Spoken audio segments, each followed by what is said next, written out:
Tune in to Sports 360 with Ahmed Hamad. Okay, to begin with, welcome to Sports 360 with Ahmed Hamad.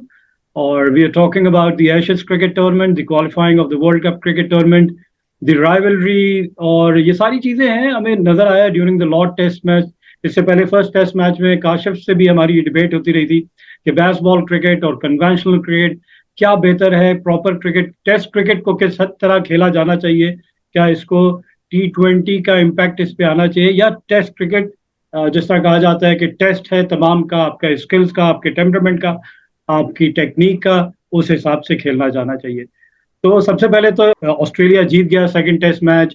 उसमें कुछ controversies हुई जिसमें हमने देखा कि जॉनी बेस्टो का रन आउट, ऑल्दो के आप मुझे करेक्ट कीजिएगा हर्ष और काशिफ अरसलान, आप तीनों, कि वैसे तो रूल ये कहता है कि अगर आपने क्रीज छोड़नी है तो आप अंपायर को इन्फॉर्म करेंगे, स्क्वायर लेग अंपायर को, और फिर आप क्रीज से बाहर जाएंगे. बगैर इन्फॉर्म किए आप अगर बाहर जाएंगे तो फील्डिंग साइड के पास वो तमाम राइट्स हैं कि आपको रन आउट कर सकते हैं.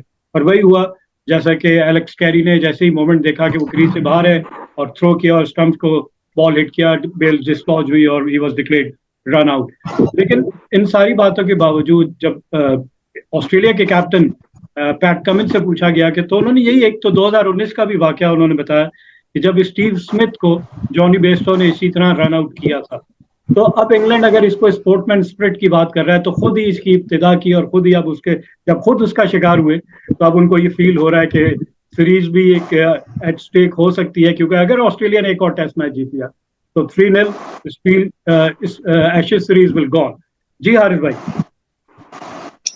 जी हाँ, बिल्कुल आप सही कह रहे हैं. अव्वल तो यही वाली बात है जो आपने दोहराई कि इंग्लैंड जो है ये चीजें करता रहा है और क्रिकेट में ये कोई नई बात नहीं है. हम भी अपने दौर में जो है ये देखते रहते थे कि क्या है, बैट्समैन क्रीज छोड़ रहा है, नहीं छोड़ रहा है, क्या कर रहा है, बगैर पूछे एम्पायर से जो है वो आउट ऑफ क्रीज जा रहा है.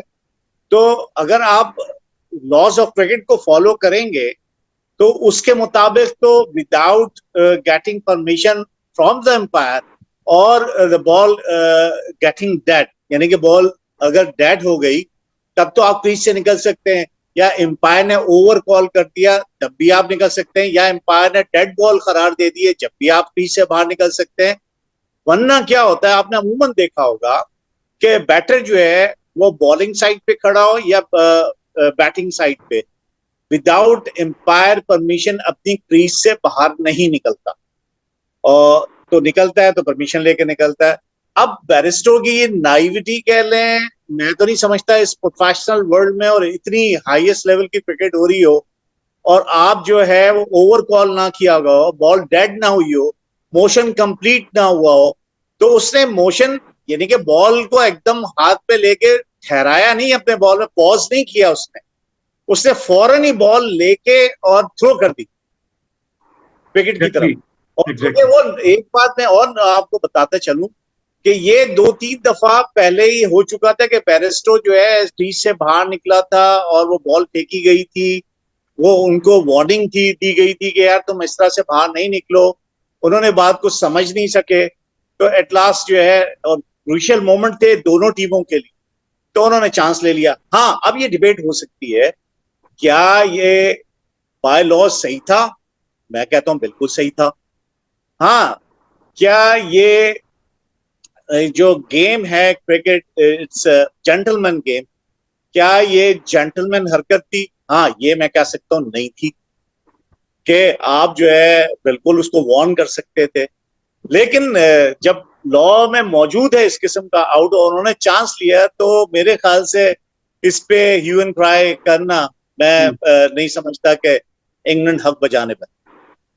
राइट, बिल्कुल सही कहा कि लॉ के हिसाब से तो यह बिल्कुल रन आउट है. लेकिन spirit of the game, sportsman spirit की बात की जाए, लेकिन जहां राइवलरी आ जाती है, हमने एशेज की राइवलरी देखी, इवन अगर पाकिस्तान और इंडिया का मैच हो, मदर ऑफ ऑल गेम्स हम कहते हैं उसको, और जो कि अब होने भी जा रहा है during the Asia cup and also in the world cup as well, वहां पे अगर कोई ऐसा हुआ तो बहुत ज्यादा इसकी हाइप बन जाएगी.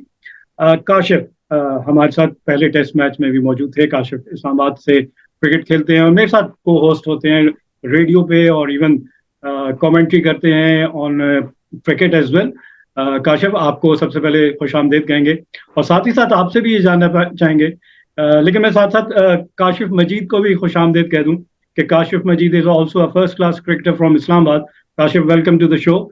लेकिन to begin with Kashif Shabbir, Kashif Shabbir, आपसे हमने लास्ट टाइम कहा था, मेरे सोहेल अभी हमें थोड़ी देर में ज्वाइन करेंगे, आपसे हमने ये कहा था कि ये अगर बेसबॉल क्रिकेट खेलते रहे और पहला टेस्ट मैच हार गए थे, दूसरा भी अगर हार गए, तो क्या इसी पे स्टिक करेंगे या इनको रिवर्ट करना पड़ेगा? क्योंकि against quality team like Australia आप जरूर पाकिस्तान के अगेंस्ट आप कामयाब हो गए थे. उसमें भी कुछ रीजन थे. हमारा फर्स्ट अटैक नहीं मौजूद था, बॉलिंग अटैक की बात की जाए, फर्स्ट चॉइस बॉलिंग अटैक. लेकिन दिस ऑस्ट्रेलियन टीम, वो कहा गया ना कि बड़ा डिफरेंस है आपके इनके अगेंस्ट, लेकिन आप फिर वही, मुझे पता है कि आप कहेंगे कि मैचेस क्लोज रहे. आपकी राय जानना चाहूंगा. देखें, पहली बात तो ये है कि मैंने पहले प्रोग्राम में भी आपसे ये बात कही थी कि ये बेसबॉल जो है कोई अनहोनी चीज नहीं है. It is just a style of cricket. थोड़ा सा क्रिकेट का स्टाइल को मॉडर्नाइज कर दिया इंग्लैंड ने, थोड़ा सा इसको बोरियत से निकाल कर एक अच्छी और मतलब एंटरटेनमेंट क्रिकेट की तरफ वो ले गए. Number one. सेकेंडली ये है कि वो मुझे नहीं लगता कि कुछ तरीके से भी कोई आप समझें कि रेकलेस किस्म की शॉट्स मारते हैं कोई इंग्लिश प्लेयर. हाँ, एट सम टाइम ऐसा हो जाता है, लेकिन मैं समझता हूँ कि इस स्टाइल ऑफ क्रिकेट को जारी रहना चाहिए. और जरूरी नहीं होता कि आप इस स्टाइल ऑफ क्रिकेट से सारे मैच जीतेंगे, आपको 100% रिजल्ट आएगा. You are inventing a new style, new way of cricket, and you are giving this new trend to the whole world. तो मेरा ख्याल है इस चीज को कंटिन्यू रहना चाहिए. Number one. दूसरी बात यह है कि जो एंटरटेनमेंट दे रही है इंग्लैंड पूरी दुनिया को, वो भी देखें ना आप. आज हम बैठे ये एशेज को डिस्कस करें, कितनी दफा हमने एशेज को डिस्कस किया. पहले तो कभी नहीं इतने प्रोग्राम्स हुए, पहले कभी हमने इतने फोकस होके टेस्ट मैचेस इंग्लैंड के देखे. अब इंग्लैंड का हर टेस्ट मैच हर बंदा देख रहा होता है. और जो पॉजिटिव ट्रेंड है क्रिकेट के, मेरा ख्याल है इसको कंटिन्यू रहना चाहिए. अब इंग्लैंड की शॉर्ट कमिंग्स कहाँ है? इंग्लैंड का प्रॉब्लम मुझे लगता है सिर्फ सिलेक्शन में है. आपने मार्क वुड जैसे बॉलर को बाहर बिठाया हुआ, उसको नहीं खिला रहे. वोक्स को अपने बाहर बिठाया हुआ है, उसको नहीं खिला रहे. एंडरसन का टाइम खत्म हो चुका हुआ है. इसको रियलाइज करना पड़ेगा इंग्लैंड को, सूनर द बेटर. उसके अलावा क्रिस ब्रॉड भी खत्म हो चुके हैं. आप देखें कि टंग की बॉलिंग जो है वो रेंज वेरी कर रही थी 85 टू 87 88 माइल्स पर आवर, और एंडरसन और ब्रॉड जो थे वो 80 से लेकर बल्कि 77 से लेकर 83 84 तक एट टाइम्स जाते थे. अदरवाइज वो 70 80 के दरमियान घूम रहे थे इस विकेट के ऊपर. जहां पर आप सामना करना हो कमिंस जैसे बॉलर का, जॉश हेजलवुड हो, और स्टार्क जैसा बॉलर जो 90 पे बॉल कर रहा हो, तो वो that was the only difference between England and Australia. Kashif, आपने बिल्कुल सही हाईलाइट किया पॉइंट. और फॉर्मर ग्रेट, मैं कहूंगा legendary West Indian fast bowler Michael holding ने कहा कि हम ये 70 टू 80 माइल्स पर आवर जो स्पीड है, इसको आप इंटिमिडेटिंग शॉर्ट पिच बॉलिंग नहीं कह सकते. जाहिर है बैट्समैन के पास टाइम होता है, इतनी अगर पेस बॉलर की हो, तो वो तो 90 प्लस माइल्स के बॉलर जो होते हैं वो बैट्समैन को ट्रबल करते हैं, टाइमिंग उनकी आउट हो जाती है. बिल्कुल सही पॉइंट आपने हाईलाइट किया. जी हाँ. और देखें ना, इंग्लैंड की स्ट्रैटेजी, सॉरी ऑस्ट्रेलिया की स्ट्रैटेजी बड़ी वाज़ेह थी. उन्होंने सारी शॉर्ट पिच बॉलिंग पे एक साइड को पैक करके उन्होंने बॉलिंग कराई और वहां से उनको हिलने नहीं दिया. और इंग्लैंड ने जब वही स्ट्रैटेजी ऑस्ट्रेलिया पे लगानी चाहिए, क्योंकि पेस उनको सपोर्ट नहीं कर रही थी, तो उनको फायदा नहीं मिल रहा था, उनको विकेट्स उस हिसाब से नहीं मिल रही थी. इसलिए इंग्लैंड का प्रॉब्लम है उनकी सिर्फ बॉलिंग, और बॉलिंग का प्रॉब्लम है उनकी सिलेक्शन. अगर इंग्लैंड की सिलेक्शन ठीक हो जाती, अच्छे पेसर्स उनके पास आ जाते, तो it would have been a different story. खास तौर पे उस वक्त जब लाइन जैसा बॉलर जो है वो आपका अनफिट होकर बाहर चला गया, तो फिर तो आपको सिर्फ निगोशिएट करना था पेस से. और आप देखें कितने अच्छे तरीके से बेन स्टोक्स ने मैच को बनाया, आगे लेकर गए. लेकिन यहाँ पर क्रेडिट देना चाहिए लाइन के, वो 25 रन की पार्टनरशिप जो थी लायंस और किसके साथ, मिचेल कमिंस के साथ, मिचेल स्टार्क के साथ. बिल्कुल, वो पार्टनरशिप जो थी वो बड़ी क्रूशियल रही. देखें, शिकस्त और जीत में डिफरेंस 40 रन का था. 25 रन निकाल दें तो पीछे 15 रन रह जाते हैं, तो 15 रन में फिर आगे पीछे गेम हो सकती थी. लेकिन लाइन ने वहां पर, मैं समझता हूँ क्रेडिट उसको मिलना चाहिए, जिस दिलेराना तरीके से वो खेलने के लिए, और 25 very very crucial run for Australia. हमें हमारे पैनल में मौजूद हैं अरसलान खोकर, जो कि सच टीवी पे स्पोर्ट्स का शो करते हैं. अरसलान, आपको भी प्रोग्राम में वेलकम कहेंगे. थैंक यू अहमद हमाद साहब. अरसलान सीरीज बड़ी जबरदस्त जारी है। अभी हम कंट्रोवर्सीज की बात कर रहे हैं, रन आउट की बात की, और इससे पहले बेन डकेट का कैच था जो मिचेल स्टार्क ने पकड़ लिया था, लेकिन लॉ फिर वही कहता है कि मोशन आपका कंप्लीट होगा तभी आपके कंट्रोल में बॉल होगी, तब तक आपको आउट करा दिया जाएगा। लेकिन उनका भी वही हुआ, कैच उन्होंने पकड़ लिया था, बड़ा सही फेयर कैच था, लेकिन उसके बाद फॉलो थ्रू में वो ड्रैग करते हुए अपना हाथ इस तरह हुआ कि बॉल जो है वो ग्रास को टच हुई, और उसके बाद से थर्ड अंपायर ने उसको नॉट आउट करा दिया। उस पर भी बहुत सारे एतराजात आए थे कि कैच कंप्लीट हो गया, लेकिन ये इंटेंसिटी है इस एशेज की, क्या कहना चाहेंगे इस पे? एक तो चीज ये है, यहीं से शुरू करता मैं भी, अगर आप बात नहीं भी ये करते तो मैं यही बात करता। एक बड़ी अच्छी मिसाल है पंजाबी की, नाती तोती रह गई मुंह ते मक्खी बह गई। मैच तो जीत गए लेकिन बड़ा ही कंट्रोवर्शियल हो गया काम। अब मामला ये दो चीजों का है, पेरिस्टो को रन आउट किया बाय लॉ, ठीक है, ठीक था, कर सकते हैं, लेकिन इट्स अ जेंटलमैन गेम। अच्छा, ऑस्ट्रेलिया पर तो पहले से इल्जाम है ना अंडर आर्म के और दीगर मामला के, तो ऑस्ट्रेलिया तो कभी ऐसा हुआ नहीं कि वो इन कंट्रोवर्सीज से बची हो। आपको पता ही है स्मिथ और वार्नर पे पाबंदियां लगी, उससे पहले अंडर आर्म बॉल वाला मामला, तो उनके तो बड़े बड़े प्लेयर्स इसमें इन्वॉल्व रहे हैं कि वो जिसे हम कहते हैं ना एक एथिक्स ऑफ क्रिकेट कह लें, वो इससे थोड़ा हट के काम कर देते हैं, तो उन पर अक्सर ये इल्जाम रहते हैं। इसमें मुझे उम्मीद थी कि पैट कमिंस जो है, वो मुझे लगता था कि यार वो बाकियों के मुकाबले में जरा इन चीजों को दूसरी तरह देखेंगे। बाय लॉ तो ठीक है कि बेरिस्टो आउट हो गया, वो कैच वाली बात आप देखी, लेकिन कंट्रोवर्सी बन गई पूरी दुनिया में, हत्ता कि यहाँ तक बन गई कि ऑस्ट्रेलियन अखबार ने आज एक कार्टून शाया कर दिया है जिसमें जो बेन स्टोक्स हैं वो डायपर पहन के ग्राउंड में लेटे रो रहे हैं और उनके मुंह में नहीं है। और यही काम वहां पर हुआ, जब आउट होके सारे वापस जा रहे थे और फिर सब कुछ खत्म हुआ तो उस्मान ख्वाजा जा रहे थे, उन सारे फैंस ने घेर दिया वहां पर। तो ये चीज है चलती रहती है, क्रिकेट का हुस्न भी कह लें इसको, कंट्रोवर्सीज भी खूबसूरती होती हैं। और एक अच्छी चीज ये है क्रिकेट में कि जेंटलमैन गेम है, तो हाथापाई नहीं होती। इसी की जगह फुटबॉल होती तो किसी का सर खुल चुका होता और किसी का पाँव डूब चुका होता। तो अच्छा, लेकिन एक चीज मैं बताऊं, जो ये फोर्थ इनिंग की जो बेन स्टोक की इनिंग है वो बड़ी कमाल है। उसकी रीजन ये थी कि वही दो चीजें बेन स्टोक के सर पे सवार थी। गलतियां इंसान से होती हैं, बेसबॉल क्रिकेट का मतलब है aggressive cricket. Aggressive cricket England खेल रहा है ऑल ओवर द वर्ल्ड, और शायद उन्होंने थोड़े से डायनामिक्स चेंज कर दिए हैं स्पोर्ट्स क्रिकेट के, टेस्ट क्रिकेट के, कि वो इसको जरा डिफरेंट तरीके से देखते हैं। अब मामला यहाँ पर हम कहते हैं कि जी क्या उसके रिजल्ट आए, रिजल्ट्स कभी आपकी फेवर में होते हैं, कभी नहीं होते। फैसले आपने करने होते हैं ऑन द टाइम और इन ग्राउंड करने होते हैं। बाहर आके ये पता चलता है कि आपने क्या गलत फैसला किया और क्या ठीक फैसला। यहाँ पर 155 की इनिंग जो है ना, मुझे लगता है वो आगे जाकर मुश्किल जरूर डालेगी ऑस्ट्रेलिया को। गुस्से में आ गए बेन स्टोक्स, और उनका पूरी सीरीज में आप देखें बाकी 3 इनिंग्स में कुछ नहीं किया, इस इनिंग में उन्होंने कमाल किया। आगे आने वाले मैचेस में लॉयंस नहीं होंगे, ऑस्ट्रेलिया के साथ इंजर्ड हो गए, यहाँ पर ऑस्ट्रेलिया को एक झटका जरूर लगेगा। हालांकि उनके पास बॉलर्स अच्छे हैं, एक बड़े लंबे चौड़े बॉलर हैं उनके पास, लेकिन क्योंकि लॉयंस अब वो आखिरी इरा के सुपर बॉलर्स रह गए जो ऑफ स्पिन करते हैं, या तो एशमेन है इंडिया के, यहाँ पे नेथन लॉयंस है। ये अगर ऑफ स्पिन का आर्ट रह गया तो इन्हीं दो के हाथ में रह गया, बाकी तो फिर ऑफ स्पिन कम होती जा रही है, डेड होती जा रही है, तो फायदा इंग्लैंड को मैचेस में जरूर होगा। नेथन लाइन के हवाले से हम हारिस भाई से बात करेंगे, लेकिन फिलहाल moving on to Kashif Majeed, who is also a first class cricketer from Islamabad. Batting के हवाले से बात करूंगा काशिफ से कि कितनी क्रूशल थी उस्मान ख्वाजा और स्टीव स्मिथ की इनिंग। दोनों ने बड़ा अगर हम एक तरफ इंग्लैंड की बेसबॉल क्रिकेट देखें, दूसरी तरफ conventional cricket, proper technique, application, determination देखे जाए, तो काशिफ आप कैसे देखते हैं कि क्या क्रिकेट इसी तर्ज पे खेली जाए टेस्ट क्रिकेट, या जो इंग्लैंड ने मुतारिफ कराई है बेसबॉल वो ज्यादा अट्रैक्टिव होगी? वो क्रिकेट को कहीं नुकसान दे रही है या क्रिकेट के बेनिफिट में? आई गेस जब हम बेसबॉल की बात करते हैं, थैंक यू मात भाई, सबसे पहले तो बड़ा इंपॉर्टेंट है कि पिछले जरा जो 10-12 टेस्ट मैच इंग्लैंड ने खेले, वो सर्फेसिस देख लें कि किन सर्फेसिस पे खेले। उन सर्फेसिस पे कोई क्लब क्रिकेटर भी बेसबॉल खेल सकता था। पाकिस्तान की बात करें जहां पे वो 3-0 हमसे जीत के गए, पाकिस्तान आपने खुद से कह दिया कि पाकिस्तान की बॉलिंग लाइनअप अच्छी नहीं थी। हम तो शायद अभी टेस्ट क्रिकेट में बॉलिंग को लेके एक्सपेरिमेंट्स ही कर रहे हैं, इंजरीज भी चल रही है।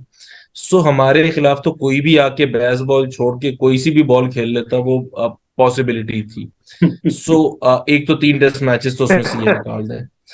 फिर हम एक और टेस्ट मैच जो उन्होंने जहां से शायद स्टार्ट किया था, वो पांचवा टेस्ट मैच जो रह गया था अधूरा भारत वाली सीरीज का, उनकी बॉलिंग लाइनअप को भी निकाल के देख लें तो मेरा ख्याल है हम फिर शायद उनसे अच्छे नजर आते हैं। तो उनके खिलाफ भी खेला जा सकता है।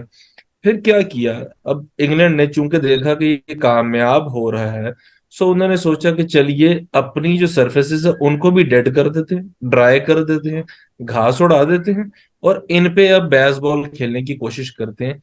वो ये सारा कुछ करते हुए भूल गए कि जब वो ये सब कुछ करेंगे तो जिमी एंडरसन ऑफ स्पिनर ही रह जाएगा और स्टुअर्ट ब्रॉड लेग स्पिनर रह जाएगा। एग्जैक्टली। सो इस सारे प्रोसेस में जब फुल उन्होंने पास ऑफ स्पिनर। पिचेस ड्राई की कि हम बेसबॉल खेलेंगे ना, देखिए एक ये भी याद रखिएगा, अभी वो बेसबॉल जो खेल रहे हैं वो अपनी सिर्फ बैटिंग को लेके खेल रहे हैं, बॉलिंग को लेके नहीं खेल रहे। हमने अग्रेशन नहीं देखा। जोफ्रा आर्चर ने अभी तक स्मिथ के सर खोला था तो वहां बॉलिंग नजर आती थी, या उससे पहले मार्क वुड जो बाकी तेज गेंदें कर रहे थे तो वो बॉलिंग में भी नजर आता था अग्रेशन। अगर बॉलिंग में अग्रेशन था तो स्लिपें नहीं हटनी चाहिए थी, गली में फील्डर सारा दिन खड़ा रहता, लेकिन जैसी मार पड़ी फील्डिंग खुल गई, सो बेसबॉल खत्म हो गया। अब फील्डिंग, अब हुआ क्या कि बैटिंग के बेसबॉल को या उस इंप्रेशन मैनेजमेंट को लेके चलने के लिए उन्होंने अपनी ही कमजोरियां एक्सप्लॉइट कर दी ऑस्ट्रेलिया पे। ऑस्ट्रेलिया ने कुछ भी नहीं किया। अब इमेजिन करें पहले टेस्ट मैच में मार्नस लाबुशेन और स्मिथ ने मिला के 100 रन नहीं किए, वर्ल्ड नंबर 1 और वर्ल्ड नंबर 2 ने, वो फिर भी टेस्ट मैच जीत गए। दूसरे टेस्ट मैच में भी उन्होंने को बहुत तो परफॉर्मेंस दी थी, वो फिर भी टेस्ट मैच जीत गए। एक 100 टेस्ट मुसलसल खेलने वाला ऑफ स्पिनर उनके पास मौजूद नहीं था, वो फिर भी टेस्ट मैच जीत गए। सो इंग्लैंड की जो क्रिकेट है ना, हाँ एंटरटेनमेंट वैल्यू बहुत है।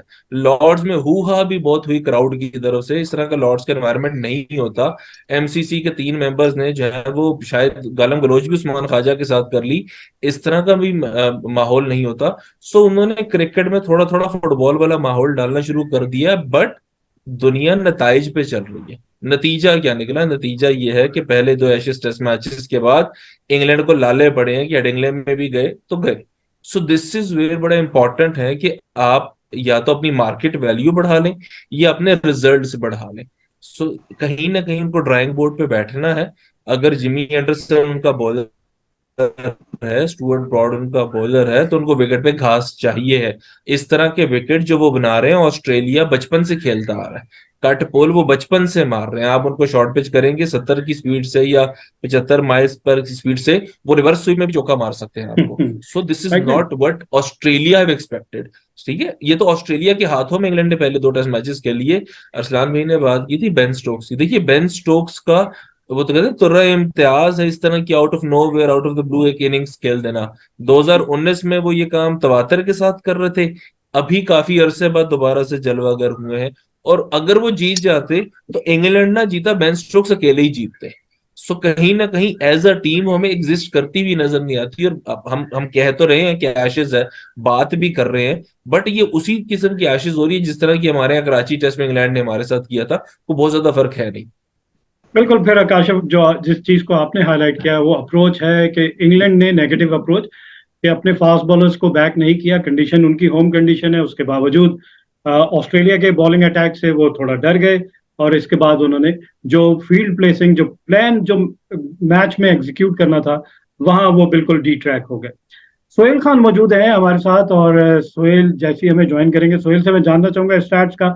मेरा जानना ख्याल है कि 1981 से लेकर ये 7th टाइम है कि लॉर्ड्स पे ऑस्ट्रेलिया ने जीता, और ऑस्ट्रेलिया का बड़ा इनके ऊपर हावी है। अगर हम ओवरऑल रिकॉर्ड देखें कि ऑस्ट्रेलिया को एज है आगे ओवर इंग्लैंड। लेकिन मैं आता हूँ हारिस भाई की तरफ। हारिस भाई, depleted by the absence of their premier of spinner Nathan Lyon, still Australia ने उनकी 10 विकेटें दूसरी इनिंग में लेकर दिखाई। तो ये वो क्वालिटी है कि वो बैक करते हैं अपने आप को, वो आखिरी दम तक लड़ने की एक जो ऑस्ट्रेलियंस में पाई जाती है सलाहियत, वो फ्रूटफुल साबित हुई, रिजल्ट उनके फेवर में आया। देखिए, सबसे बड़ी बात जो मैंने ऑब्जर्व की है, वो बड़ा प्राइड लेते हैं ऑस्ट्रेलियन जितने भी प्लेयर हैं, अपनी जब नेशन को रिप्रेजेंट कर रहे होते हैं तो बहुत ज्यादा प्राइड लेते हैं। और ये बात जब मैं 2004 में हाई परफॉर्मेंस लेवल 2 करने गया ब्रिस्बेन, और मैंने क्वींसलैंड के साथ प्रैक्टिस की, तो वहां पर ऑस्ट्रेलिया के बड़े मशहूर ओपनिंग बैट्समैन थे हेडन। Hidden Matthew hidden. जो है अपनी उनके साथ मैंने जब प्रैक्टिस की और वो एक अलग जी वो जो है अलग पिच पे जाके एक स्पेसिफिक शॉट प्रैक्टिस करने लगे और एक ही जगह गिरी बॉल को वो 6 एरिया में खेल रहे थे। तो जब वो प्रैक्टिस कंप्लीट कर चुके तो मैं उनके पास गया, मैंने पूछा कि भाई ये आप कर रहे थे इसकी वजह क्या थी। तो मुझे एक तो फिर जैसे मैंने कहा कि उन्होंने बड़ी प्राइड ली कि देखो ऑस्ट्रेलिया से खेलना आसान नहीं है और ऑस्ट्रेलिया को रिप्रेजेंट करना एक बहुत बड़े प्राइड और ऑनर की बात है, नंबर एक। दूसरी बात उसने कहा कि अगर मैंने ऑस्ट्रेलिया की टीम में रहना है और अपनी जगह मजबूत रखनी है तो मुझे रन्स करने होंगे बीइंग ए बैट्समैन। तो उसके लिए क्या है कि उन्होंने जो लिमिटेड ओवर की क्रिकेट थी उसकी वजह से जो T20 क्रिकेट इंट्रोड्यूस की है या ODI क्रिकेट है, उन्होंने कहा कि अगर बॉलर गेंद अच्छी कर रहा होगा वो मुझे रन्स बनाने होंगे और वो अच्छी जगह लाइन और लेंथ पे गेंद कर रहा होगा और मैं फील्डर के हाथ में गेंद खेला जाऊंगा तो इसका मतलब ये हुआ कि I am not good enough to score runs. तो अगर अच्छी डिलीवरी पे रन्स नहीं बना सका तो फिर मेरा क्या फायदा। तो ये अच्छी जगह पे गिरी हुई गेंद को वो 6 जगह मारने की कोशिश कर रहे थे ताकि वो ब्लॉक ना हो जाएं, अपने शॉट में ब्लॉक ना कर सकें और उनके पास जगह और ऐसी प्रैक्टिस हो उनकी कि वो रन्स निकाल सकें। तो ये तो है उनका जो है मेथड इंटरनेशनल क्रिकेट में, या फिर उनका एंथुजियाज्म आप कह लें या नेशनल प्राइड कह लें, या फिर अपने आप को इतना ऊपर रखना स्किल वर्क में, क्योंकि स्किल डेवलपमेंट है ये, जितनी भी है ये स्किल डेवलपमेंट है। तो उसमें जो उन्होंने ये सारी चीजें महारत हासिल की है और वो डेयरिंग वैसे ही है, वो उनके वाली मिसाल है नेवर से डाई, वो उनकी अप्रोच हमेशा से ये रहती है। और जहां तक आपने कहा कि जी नेथन लॉयन नो डाउट के वर्ल्ड का वाहिद ही अब मैं देख रहा हूँ ऐसा ऑफ स्पिनर जो कि जेन्युइन एक्शन से गेंद कर रहा हो और इतनी उम्दा बॉलिंग करता हो, इतनी वेरिएशन के साथ और हर टाइप की पिच पे। ये नहीं है कि वो ऑस्ट्रेलियन पिचेस पे ही आउट कर रहा हो, वो यहाँ इंग्लैंड के ग्राउंड पे भी आउट किए उसने, पाकिस्तान आके भी आउट किए, इंडिया की विकेटों पे भी आउट किए, उसने वेस्ट इंडीज में भी जाके आउट किए। उसने ऑल ओवर राउंड उसने जो भी जहां भी उसको मौका मिला उसने परफॉर्म किया और इसीलिए उसकी इतनी अच्छी परफॉर्मेंस है और इतनी फिटनेस थी उसकी। अब जाके थोड़ा सा डिटीरिएट हुई है, वो भी टॉन उसका काफ मसल हुआ है। तो 100 टेस्ट कंटिन्यू खेलने के बाद एक शख्स जो इंजर्ड हो रहा हो तो ये उसकी गम्माजी करता है उसके पैशन की और उसके फिटनेस कहते हैं डिसिप्लिन की, कि जो उसने अपने आप को फिट रखा 100 टेस्ट में कंटिन्यू खेला। तो नो डाउट ऑस्ट्रेलिया के पास उसके अलावा भी इतने बॉलर थे, जैसे कहा गया इसी प्रोग्राम में आपके पार्टिसिपेंट्स हैं कि ऑस्ट्रेलिया के पास जेन्युइन फास्ट बॉलर मौजूद हैं और वो किसी भी टाइप की पिचेस पे आउट करने की सलाहियत रखते हैं। और वही उन्होंने किया कि उन्होंने जो उनके पास स्किल वर्क था, जो उनके पास टैलेंट था, जो उनके पास फिटनेस थी, उसको बरूए कार लाए और उसके बाद उन्होंने जो परफॉर्मेंस दी वो आपके सामने। Okay, we've been joined by Stats Guru. मैं इंसाइक्लोपीडिया में कहूंगा कि रिकॉर्ड्स की बात की जाए पाकिस्तान सुपर लीग के हमारे hero Suhail Khan. Suhail, welcome to sports 360. Thank you so much for having me and very sorry that I'm a little bit late. और बहुत उम्दा बातें आप लोग जो है वो हाँ सुहेल, कर रहे हैं। आपसे सवाल ये है सुहेल कि एशेस के हवाले से हम बात कर रहे थे लास्ट टेस्ट मैच में कि अगर ऑस्ट्रेलिया दूसरा टेस्ट भी जीत गया तो क्या इंग्लैंड रिवर्ट करेगा कि अपना इसको दस्तबरदार होना पड़ेगा इंग्लैंड को बेसबॉल क्रिकेट से। काशिफ की डिबेट ये थी कि नहीं वो अभी भी इसको जारी रखेंगे। तो आप एक तो स्टैट्स बताएं कि लॉर्ड्स के और इस एशेज सीरीज के। मैंने अभी चेक किया था कि मेरे ख्याल से शायद 1981 से लेकर अब तक 7th टाइम है कि जीते हैं ऑस्ट्रेलिया एट लॉर्ड्स। आप जरा if I am not wrong आप मुझे करेक्ट कीजिएगा। एब्सोल्युटली ऐसा ही है, बिल्कुल ऐसा ही है जो आपने स्टार्ट किया। सबसे पहले तो आपने जो हमने बात करते थे हम आपके इसी प्लेटफॉर्म पे, तो देखें अब बातें शुरू हो गई ना कि इंग्लैंड को एंटरटेन करना से ज्यादा जीत पर फोकस करना चाहिए और दूसरी सारी चीजें थी। माइकल वॉन भी बोल रहे हैं, जो लोग फास्ट बॉल के हिमायती थे वो देखें एशेज जो है ना ये राइवलरी है, ये पाकिस्तान इंडिया की तरह की राइवलरी है। ये जो हम चीजें देख रहे हैं ये बेस्टो वाली ये जो मामला हम देख रहे थे, मैं थोड़ी सी इस पे बात कर लेता हूँ कि जो ये सारी इसी चीज का हिस्सा है। अगर बेस्टो आज ट्रेविस हेड को मैं सुन रहा था तो उन्होंने कहा कि उन्होंने जो है वो बैट्समैन, उन्हें भी इसी तरीके से रन आउट करने की कोशिश की थी जो वो कर नहीं सके थे 2 दिन पहले। फिर उन्होंने मार्टिस लपिशिन के एक वाकये का जिक्र किया, फिर स्टार्क के कैच का जिक्र, तो इनकी इंटेंसिटी कुछ ऐसी ही है। और लॉर्ड्स में तो वैसे भी ऑस्ट्रेलिया जो है वो डोमिनेट करता ही रहा है। 2009 में ठीक है वो हारे हैं, उसके बाद एक मैच हारे हैं, उसके अलावा ऑस्ट्रेलिया ने लॉर्ड्स में बड़ा अच्छा खेला है। और मैं समझता हूँ कि ये पहला मौका आ जाएगा 2001 के बाद से जब ऑस्ट्रेलिया की टीम अवे एशेज जीतेगी। और वैसे भी 1936-37 में एक ही दफा टेस्ट हिस्ट्री में ऐसा हुआ है कि कोई टीम 2-0 डाउन से जो है वो 3-2 जीती है, वो भी हर ऑस्ट्रेलिया ही थी, डॉन ब्रैडमैन की जो इनविंसिबल टीम थी। अब बात कर रहे हैं इसकी नेथन लायन की भी थोड़ी सी कि अब वो नहीं है, ठीक है, नहीं है, लगातार 100 टेस्ट मैच खेले, छठे ऐसे खिलाड़ी बन गए लगातार 100 टेस्ट मैच खेलने वाले नहीं है। टर्ड मर्फी आ रहे हैं, टर्ड मर्फी बड़े अच्छे बॉलर हैं, हमने उनको इंडिया में खेलते देखा, डेब्यू पे उन्होंने 7 पर लिया, और एशेज जैसे बड़े मौके पे परफॉर्म करना चाहेंगे यकीन तो वो कर भी सकते हैं, ये तो कैपेबिलिटी, अच्छे ऑफ स्पिनर है।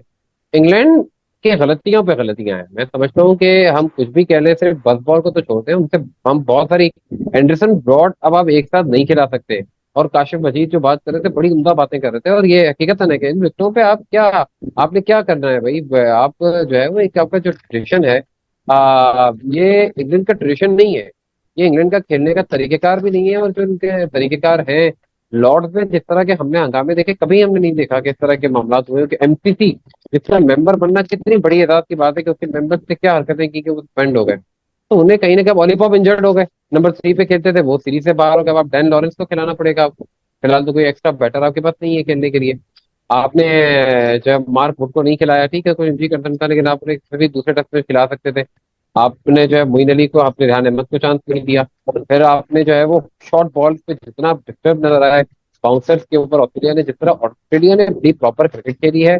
और ये जितने हमने बयानात देखे बिफोर द एशेज, इतनी सारी बातें, ये वो खासतौर ब्रॉड की कि 2021 में तो कुछ और था, इतनी सारी बातें, ऑस्ट्रेलिया ने क्रिकेट खेली, ऑस्ट्रेलिया ने प्रॉपर क्रिकेट खेली, और डिफरेंटली वो बहुत शानदार अच्छा परफॉर्मेंस देते चले आ रहे हैं। अब बेन स्टोक्स ने ठीक है बहुत अच्छी इनिंग खेली, और मैं बढ़ के Okay. Okay. चौथी इनिंग्स में तीसरी सेंचुरी है एशेज पे। Right, we are running short of time. मैं चाहूंगा सबसे क्विकली, क्योंकि क्वालिफाइंग राउंड जारी है वर्ल्ड कप का, कितनी डिसअपॉइंटमेंट है कि वेस्ट इंडीज जैसी team 2 times world champion fail to qualify for the world cup. Kashif, आप क्या कहेंगे? पहले तो डिफाइन करें कौन से वाला काशिफ। हाँ, काशिफ शब्बीर, सॉरी। जहां मैं और काशिफ मजीद होते हैं हमें यही प्रॉब्लम लगा रहता है।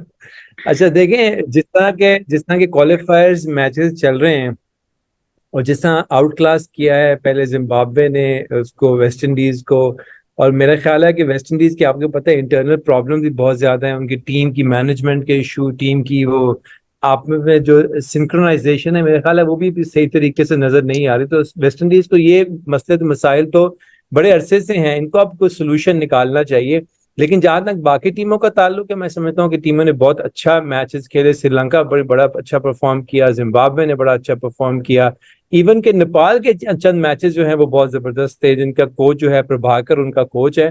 तो मैं समझता हूँ कि ये बहुत अच्छा है, और जिस तरह टीमें आ रही हैं लगता है ऐसे है कि आगे जाकर टीमें जो है वो 8-10 की बजाय मजीद एंटर होनी चाहिए। राइट। क्विकली हारिस भाई, quickly 30 seconds About what? about the West Indian failed to qualify for the World Cup. देखिए, वेस्ट इंडीज की अगर 11 की टीम देखें तो बहुत ही ब्रिलियंट टीम थी, लेकिन अनफॉर्चुनेटली जो है वो एज अ टीम की हैसियत से नहीं खेल सके, जिसका खमियाजा उन्होंने भुगतना पड़ा। आप पूरे 11 के 11 प्लेयर देखिए उनके, और उनके पोटेंशियल पे, उनके टैलेंट पे आप कोई भी जो है क्वेश्चन मार्क नहीं लगा सकते। लेकिन वो कहते हैं ना कि एक टीम वर्क, टीम कॉम्बिनेशन और एक कोहेसिव यूनिट, वो मुझे नजर नहीं आया, और जिसका खमियाजा उन्होंने भुगता। ऑलराइट, काशिफ, आप क्या कहना चाहेंगे? आई गेस काशिफ हम जब मजीद। हाँ थैंक यू। जिस वेस्ट इंडीज का तस्करा कर रहे हैं और जो उनके प्लेयर्स की बात कर रहे हैं, उनको वनडे क्रिकेट खेलनी नहीं आती, हमें मान लेना चाहिए। और दूसरी इंपॉर्टेंट बात, इस पूरी जनरेशन में जो इस वक्त वो जो उनकी टीम में मौजूद है, शे होप है कि जो कि वनडे क्रिकेट खेल भी रहे हैं, शायद उनको शौक भी है, और उनके पास एवरेज भी है, और उनके पास टेम्परामेंट भी है। बाकी इस टीम को उठा के देख लें, मोस्ट प्रोबेबली दूसरा खिलाड़ी आपको जेसन होल्डर नजर आएगा, इवन विद द बैट और विद द बॉल, जो वनडे क्रिकेट खेल रहा है और खेलना चाहता है। ये बाकी सारे अभी आपको 10-15 दिन के बाद यूएई में T10 खेलते नजर आएंगे, 20 दिन बाद आईपीएल में कहीं पे बिजी होंगे, उसके बाद किसी और जगह पे T20 खेल रहे होंगे। This is their passion, T20 छक्का मारना है और कोई रन नहीं लेना और चौका मारना, that is it. One day is entirely different thing. 50 over की गेम में को 10-12 दफा जो है वो कलाबाजियां लगती हैं सिचुएशन की। वेस्ट इंडीज अब वो चाहता ही नहीं है खेलना। सो जो सबसे अच्छी क्रिकेट वो खेल सकती है, ये टीम T10 खिला ले, ये शायद किसी को भी हिलने ना दे। ये T20 खिला ले तो शायद मैच फंसने शुरू हो जाए with the inclusion of Sunil Narayan या एक और क्वालिटी स्पिनर। वनडे खिला ले, ये किसी से भी हार जाए, और टेस्ट खिला ले तो 4 दिन भी ना चले। राइट जी। अरसलान खोकर, आपकी क्या राय है? एक जमाना था कि वेस्ट इंडीज के फास्ट बॉलिंग अटैक अनप्लेबल है, अहमद भाई, अनफॉर्चुनेट है वेस्ट इंडीज के लिए। उसी का दुख हुआ क्योंकि बहुत सारी बड़ी टीम्स में एक वेस्ट इंडीज बहुत बड़ी टीम थी, सारे वर्ल्ड कप जीते हुए, T20 का हो, वनडे का हो, तो बड़ा अनफॉर्चुनेट है। लेकिन एक मैं बात आपको बताऊं, ये सबक है, लर्निंग लेसन है हम सबके लिए। जो कुछ पीसीबी में इस टाइम हो रहा है ना, इसी तरह का वेस्ट इंडीज बोर्ड में होता रहा और अपने प्लेयर्स को नहीं संभाल पाए, अपने सारे सेटअप को नहीं संभाल पाए, आईपीएल उनको तबाह कर गई और पैसों के चक्कर में उन्होंने प्लेयर्स भी तबाह किए और प्लेयर्स ने जाहिर है कि बोर्ड से माजरत भी की, क्योंकि एक तो कंट्री के लिए खेल नहीं रहे, मुख्तलिफ आइलैंड्स मिलकर खेलते हैं, यानी मुख्तलिफ मोहल्लों की टीम एक टीम बन के खेलती है। तो बहरहाल लर्निंग लेसन है सारे बोर्ड्स के लिए भी। और मैं तो कहूंगा नेपाल बहुत अच्छा खेला, मुझे श्रीलंका की गेम अच्छी लगी और Zimbabwe did excellent excellent. Sohail Khan, West Indies पहले दोनों वर्ल्ड कप जीती, उनके बॉलिंग अटैक की बात की जाए, उनके बैटिंग की बात की जाए तो कोई कंपैरिजन नहीं है। इवन रिचर्ड से पूछा गया, रमीज राजा ने, कि ये जो टीम अभी वेस्ट इंडीज की है, इनके दौर में अगर ये प्लेयर्स आए होते तो क्या वो टीम का हिस्सा बन सकते थे? तो विव रिचर्ड का रिकॉर्ड ये था, जवाब ये था कि ये इवन क्लब की टीम में भी नहीं खेल पाते। ये टैलेंट, उस वक्त के टैलेंट से और इस टैलेंट का कंपैरिजन। मैं दरिया को कोसे में बंद करते हुए सिर्फ एक जुमला जरूर वेस्ट इंडीज के लिए कहूंगा कि वेस्ट इंडीज क्रिकेट का हाल ऐसा ही है जो पाकिस्तान हॉकी का। ना उन्होंने अपने प्लेयर संभाले, ना उन्होंने मैनेजमेंट संभाली। और बाकी अब मुझे वेस्ट इंडीज का तो उतना अफसोस नहीं हुआ, लेकिन आज जिम्बाब्वे के साथ हुआ, feeling very much bad and disappointed कि आज वो हारे और अब नेदरलैंड और स्कॉटलैंड में से कोई टीम आ जाएगी। वेरी बैड, जब स्कॉटलैंड से हार गया, तारीख ने अपने आप को जिस तरह दोहराया, वेरी बैड। लेकिन वेस्ट इंडीज आई थिंक उनके साथ जो होना ही था, सॉरी टू से मुझे नहीं कहना चाहिए, अफसोस है उनके ना होने का, लेकिन कहीं ना कहीं जो हालात थे ये होना ही था। जब वैसे ही मैंने उनका स्पॉट देखा था, कोई अनएक्सपेक्टेड नहीं है, कोई शॉकिंग नहीं है। लेकिन मुझे हाँ जिम्बाब्वे का ज्यादा अफसोस है कि वो नहीं पहुंच पाए इतनी आउटस्टैंडिंग क्रिकेट खेलने के बाद। आज स्कॉटलैंड से हार के वो बाहर हो गए और नेट रन रेट भी शायद उन्हें ना बचा पाए। थोड़ी सी अप्रोच 2 मैचेस में अच्छी नहीं रख सकी। लेकिन वेस्ट इंडीज के बाद यही है, जैसे उनकी क्रिकेट है वो हमारे हॉकी इससे ज्यादा मेरे ख्याल इसमें कुछ कहने के लिए है नहीं। और काशिफ मजीद ने बिल्कुल सही कहा, इनको सिर्फ T10 और T10 ही खिला लें तो ज्यादा बेहतर है, और वो भी मुख्तलिफ फ्रेंचाइजीज के लिए ये उसी में ठीक है। I think this deserves to play for their respective countries of West Indies. Right. Kashif Shabbir, Kashif, Sri Lanka ने क्वालिफाई कर लिया for the world cup. Next team है नेदरलैंड या स्कॉटलैंड। इन दोनों का मैच जो होगा, इसमें जो विनर टीम होगी वो भी कुछ रन्स का मार्जिन है। सोहेल, 35 रन्स का मार्जिन है अगर नेदरलैंड जीतेगी। अगर स्कॉटलैंड जीता तो डायरेक्ट पहुंच जाएंगे। वेस्ट इंडीज को सॉरी नेदरलैंड को या तो 31 और मोर रन से जीतना है या 35 बॉल्स टू स्पेयर रख के जीतना है। राइट। तो काशिफ, पाकिस्तान के पहले दोनों मैचेस जो हैं वो क्वालिफायर्स के अगेंस्ट है। एक तो हमें पता चल गया कि श्रीलंका के अगेंस्ट है, दूसरा या नेदरलैंड से हो सकता है या फिर स्कॉटलैंड से हो सकता है। तो पाकिस्तान क्या कंफर्टेबल होगा प्लेइंग अगेंस्ट द क्वालिफायर्स? नाम बेशक क्वालिफायर्स है, लेकिन Sri Lanka is a tough component. बिल्कुल आप सही कह रहे हैं, लेकिन जिस तरह की पाकिस्तान का कॉम्बिनेशन और जिस तरह पाकिस्तान की टीम है, पाकिस्तान को मुश्किल नहीं होना चाहिए। और जिस तरह अभी काशिफ मजीद ने बात की शॉर्टर फॉर्मेट्स की कि ये वेस्ट इंडीज ज्यादा पर्टिनेंट है टू द शॉर्टर फॉर्मेट्स, मैं ये समझता हूँ कि श्रीलंका और ये टीमें भी जो है शॉर्टर फॉर्मेट में ज्यादा तंग करती हैं। 50 ओवर में खेलना, पाकिस्तान जैसी टीम के अगेंस्ट खेलना, मेरा ख्याल है पाकिस्तान को डेफिनेटली एज हासिल होगा इन सारे प्लेयर्स के ऊपर। और वैसे भी पाकिस्तान की जो टीम है और जो प्लेयर्स हैं वो स्पिनर्स को बेहतर खेलते हैं, और हसरंगा उनका ऐसा प्लेयर है कि जो तमाम टीमों को तंग करता है और तमाम लोगों के लिए प्रॉब्लम क्रिएट करता है। पाकिस्तान के लिए इतनी ज्यादा क्रिएट नहीं कर सकेगा, तो पाकिस्तान को इनिशियली फेज में कोई ज्यादा प्रॉब्लम नहीं होना चाहिए, बजाहिर ऐसे लगता है। लेकिन उससे पहले आपको मैं ये सवाल पूछूंगा कि क्या पाकिस्तान वर्ल्ड कप खेलने जा भी रही है कि नहीं जा रही? क्योंकि अकॉर्डिंग टू द चेयरमैन उन्होंने तो ये कहा था कि गवर्नमेंट फैसला करेगी कि पाकिस्तान ने जाना है कि नहीं जाना। भी तो ये बहुत बड़ा सवालिया निशान है कि हम कैसे जाएंगे। बिल्कुल इसका वक्त बताएगा। हारिस भाई, पाकिस्तान वर्ल्ड कप खेलने इंडिया जा रही। ओके हारिस भाई, 374 West Indies scored against Netherland, और क्या जबरदस्त परफॉर्मेंस थी नेदरलैंड की कि 374 उन्होंने टाई किया, और उसके बाद से जब सुपर ओवर में गया तो they scored a record 30 run, her ball पे बाउंड्री। तो वही बात है कि एक वो जमाना था वेस्ट इंडीज का, इवन स्किट्स भी बन गए थे 50-50 में, हमारे ओपनर्स नहीं जाना चाहते थे, सिगरेट बाहर पकड़ाते थे कि बुझने से पहले हम वापस आ जाएंगे। और आज की ये West Indian fast bowling attack जिसके अगेंस्ट 374 इवन चेज हो रहा है, तो क्या खत्म हो गया फास्ट बॉलिंग का टैलेंट, इंटरेस्ट खत्म हो गया वेस्ट इंडीज में? नहीं, ऐसा नहीं है, लेकिन ये यकीनन है क्योंकि मैं अमेरिका भी काफी दफा गया हूँ, वहां मैंने देखा है काफी वेस्ट इंडियन, उनको मैंने क्रिकेट खेलते भी देखा है, लेकिन वहाँ एथलेटिक्स और बास्केटबॉल की तरफ भी आते हुए देखा है जो नई जनरेशन है वेस्ट इंडीज की। क्योंकि बास्केटबॉल में एथलेटिक्स में का मुझे नहीं पता, लेकिन बास्केटबॉल का पता है कि उसमें पैसे बहुत है, तो काफी जो है वो लुक्रेटिव किस्म की स्पोर्ट्स है वो, तो वहाँ रुझान है। और जहां तक बात हो रही थी कि विव रिचर्ड्स ने कहा कि नहीं जी कोई कंपैरिजन नहीं, बिल्कुल सही कहा था। मैं बिल्कुल अभी तक ये बात मैं ओल्ड स्कूल ऑफ थॉट्स का जरूर हूँ और ये बात जरूर कहूंगा कि आजकल के क्रिकेटर्स में और जो पुराने क्रिकेटर्स थे, जो कि वेस्ट इंडीज की अगर मैं बात कर लूँ, जो विव रिचर्ड्स के जमाने में क्लाइव लॉयड के साथ या कालीचरण, ग्रेनेज, हेन्स, गूम्स, ये सारे लोग थे, स्किल का फर्क है, ये स्किल प्लेयर। हमारे यहाँ मैंने मुश्ताक भाई से पूछा, मुश्ताक मोहम्मद से, क्योंकि इंग्लैंड में उनके साथ कोचिंग करता हाँ, तो मैं वही स्किल प्लेयर की बात कर रहा था, और मुश्ताक भाई से मैंने पूछा कि क्या फर्क है आपके दौर के क्रिकेट में और अब जो आप देखते हैं। कहते हैं कि बहुत ज्यादा फर्क है। मैंने कहा वो क्या है? कहते हैं कि फिटनेस लेवल जो है बहुत हाई हो गया है, फील्डिंग का लेवल जो है वो काफी आगे चला गया। मैं पाकिस्तान को कंपेयर नहीं कर रहा हूँ फील्डिंग से, मैं अगर ये बात करूँ मैं इंटरनेशनल टीमों की, दूसरी टीमों की बात कर रहा हूँ।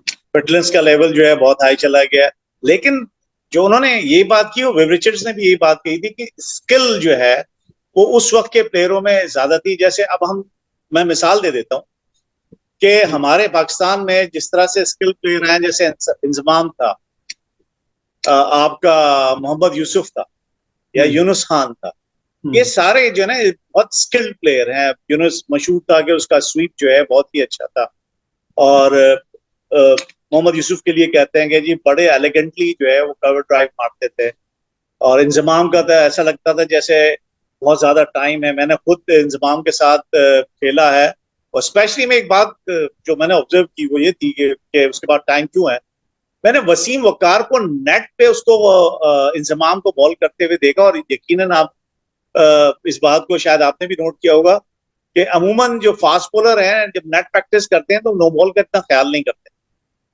और जब वो गेन कर रहे थे वो बड़ा फ्यूरियस होकर गेन करते थे इंजमाम को, और इंजमाम जिस तरह से खेलता था उनको ऐसा लगता था जैसे कोई पेस नहीं है उनमें, कोई इस तरह वर्क नहीं है उनकी बॉल में, वो इतना इजीली उनको हैंडल करता था जैसे ऐसा लगता था इसके बाद बहुत टाइम है। इसीलिए जो है वो naturally God gifted skill player कहलाया। तो ये फर्क है आजकल के दौर के बच्चों में और पुराने प्लेयरों में, कि फिटनेस का मेयार आजकल के उसमें बहुत ज्यादा है, लेकिन जो स्किल वर्क है वो मेरे ख्याल से पुराने प्लेयर्स में ज्यादा था।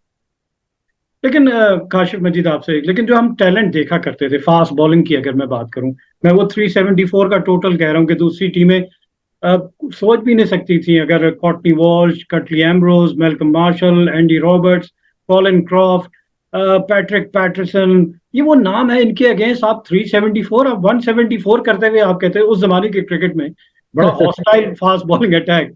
आज चाहे जाए कि 374 चेज भी हो रहा है, उसके बाद से उन्हीं की बॉलिंग के अगेंस्ट 30 रन भी बन रहे हैं अब सुपर ओवर में, तो बहुत डिफरेंस है क्रिकेट के उस मयार में।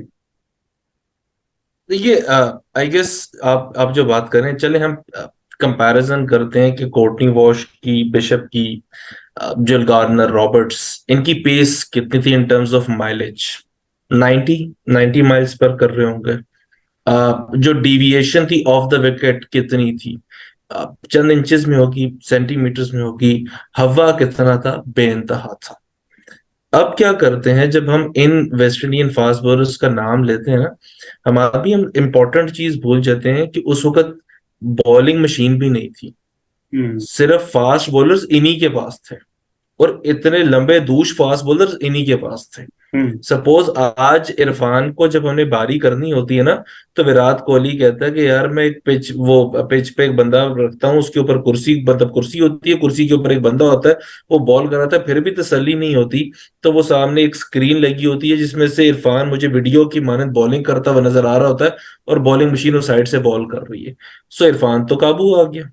अब जब टेक्नोलॉजी आती चली गई ना, तो इंसान का स्किल सेट जो है उसको कॉम्प्रीहेंड करने के तरीके आते शुरू हो गए। 2005 में शेन वॉर्न की 40 विकेटें हैं, तो उन्होंने सोचा कि बॉलिंग मशीन ऐसी भी होनी चाहिए जो लेग स्पिन भी कराए। आज दुनिया भर में इस तरह की बॉलिंग मशीन मिल रही है जो स्पिन भी कराती है। हाँ, उसके पास ह्यूमन माइंड नहीं है, ह्यूमन जो ब्रेन है वो उसके पास मौजूद नहीं है, वो टैक्टिकली इतनी स्ट्रांग नहीं होगी, बट ये जरूर है कि प्रैक्टिस अब हो जाती है। सो वेस्ट इंडीज के अजारी जोसेफ आज भी 90 के आसपास गेंद कर रहा था, बट ऑर्डनरी लग रहा है। क्यों? क्योंकि उसके खेलने वाले शायद 100 पे प्रैक्टिस करके आए होंगे, उन्होंने उससे ज्यादा स्विंग भी खेल ली होगी, उससे ज्यादा स्किल सेट इंप्रूव कर लिया होगा। तो जो नेचुरल टैलेंट था ना, उसको अब पॉलिश करने के तरीके बहुत सारे मार्केट में अवेलेबल हैं, जो जितना करता चला जाएगा वो उतना अच्छा होता चला जाएगा। It's a very simple thing. दूसरी इंपॉर्टेंट बात, जब हम उन प्लेयर्स का तस्करा करते हैं, तो उस एरा की जो क्रिकेट है, देखिए उस एरा की क्रिकेट को एनालाइज करते हुए हमें ये भी देखना है कि बहुत ज्यादा कवर्ड पिचेस नहीं थी, कहीं ना कहीं बॉलर के लिए मार्जिन था पिच पे। ठीक है, ऐसा नहीं होता था कि एक फ्लैट डेक जो है वो तैयार हो गया। फिर हमें ये भी पता है कि वो जो बॉलर हुआ करते थे, वो जब किसी सीरीज में उतरते थे ना, 2 वार्म मैच खेलते थे, उसके बाद एक टेस्ट मैच आता था, टेस्ट मैच के तीसरे दिन में एक ब्रेक आता था। They were like fresh fast bowlers. आज का फास्ट बॉलर तो शाम की फ्लाइट से उतरता है, 2 दिन बाद टेस्ट मैच खेल जाता है। ठीक है, और वो अनफिट हो जाए तो उसको टेंशन नहीं होती, वो 2-4 दिन बाद फिर फिट होगा, फिर किसी फ्रेंचाइज में चला जाएगा। सो क्वालिटी मुतासर होती है आज की और उसकी। पिछले दौर की जब हम क्रिकेट की बात करते हैं, तो उस वक्त सिर्फ एक ही क्रिकेट थी, उसी में आपने कामयाब होना था तो आप हीरो थे। आज आप 5 दिन की में कामयाब नहीं होंगे तो 1 दिन में हो जाएंगे, 1 में नहीं होंगे तो 20 ओवर में हो जाएंगे, 20 में नहीं होंगे तो 10 ओवर में हो जाएंगे। इसी वेस्ट इंडीज की टीम के 5 हीरोज के नाम में ले सकता हूँ, बस फॉर्मेट चेंज करना है। ओके, चले, अक्टूबर में होने जा रहा है वर्ल्ड कप, लेकिन उससे पहले पाकिस्तान की श्रीलंका में 2 टेस्ट मैच की सीरीज है, फिर एशिया कप है। प्रेडिक्शंस क्या हैं आप सारों की? अगर हम सेमीफाइनलिस्ट की बात करें वर्ल्ड कप की, तो कौन सी 4 टीमें आप पिक करेंगे? अरसलान खोकर। जी जी सर, माजरत थोड़ा सा ज्वाइनिंग में लेट हो गई। ये बताएं कि क्या बात कर रहे हैं? जी आपसे मैं पूछ रहा हूँ कि वर्ल्ड कप जो इंडिया में होने जा रहा है अक्टूबर नवंबर में, उसमें सेमीफाइनलिस्ट अगर आपसे पूछा जाए तो वो 4 कौन सी टीमें होंगी? सेमीफाइनलिस्ट में मेरी नजर में एक तो पाकिस्तान है। Pakistan is doing very good in one-days, और मैं समझता हूँ कि पाकिस्तान होगी, ऑस्ट्रेलिया श्योर है, ऑस्ट्रेलिया होगी। चलें, अरसलान से हमारा राब्ता थोड़ा भी कनेक्ट नहीं हुआ, तो सोहेल खान आपकी प्रेडिक्शन क्या है? 4 कौन से हो सकते हैं? मुझे लगता है कि